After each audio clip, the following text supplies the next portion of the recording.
IPL போட்டிகளை காண வரும் ரசிகர்கள் சென்னை மாநகர பேருந்துகளில் கட்டணமின்றி பயணிக்கலாம் என்று அறிவிக்கப்பட்ட நிலையில் தேர்தல் நடத்தை விதிகளை மீறி மாநகர போக்குவரத்து கழகம் அறிவிப்பு வெளியிட்டிருப்பதாக தேர்தல் ஆணையத்தில் புகார் அளிக்கப்பட்டுள்ளது.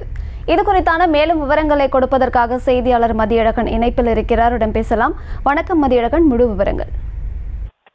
IPL கிரிக்கெட் தொடர் நாளை தொடங்க இருக்கக்கூடிய நிலையில் சென்னையில் நடைபெறக்கூடிய போட்டிகளை காண வரக்கூடிய ரசிகர்கள் அவர்கள் ஆன்லைன் மூலம் முன்பதிவு செய்த டிக்கெட்டுகளை வைத்து சென்னை மாநகர பேருந்துகளில் இலவசமாக பயணம் செய்யலாம் என போக்குவரத்து துறை அறிவித்திருந்தது. அதற்கான வழிகாட்டு நெறிமுறைகளும் அறிவிக்கப்பட்டிருந்தது.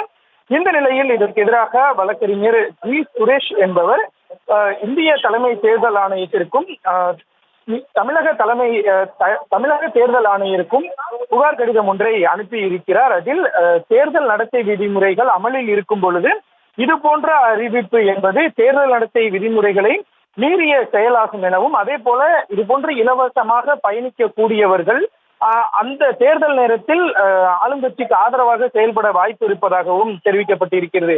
குறிப்பாக வாக்கு செலுத்தும் போது அவர்களினுடைய மனநிலை மாறுவதற்கான வாய்ப்புகள் இருப்பதாகவும் தெரிவிக்கப்பட்டு இருக்கிறது.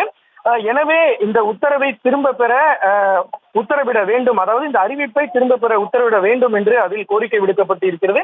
அது மட்டுமில்லாமல் ஏற்கனவே முக்கியமான நேரங்களில் பொதுமக்கள் அதிக அளவு நேரங்களில் போக்குவரத்திற்காக காத்திருக்கக்கூடிய சூழலில் இது போன்ற அறிவிப்பால் மேலும் ஒரு 3 மணி நேரங்களுக்கு பொதுமக்கள் பேருந்துக்காக காத்திருக்க வேண்டிய நிலை ஏற்படும்.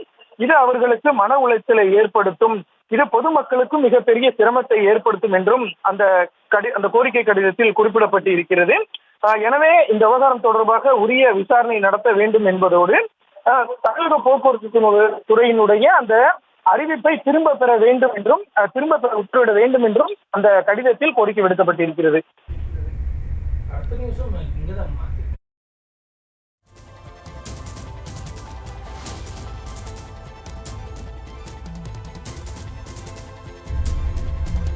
விவரங்களை வழங்கியமைக்கு நன்றி மதியழகன்.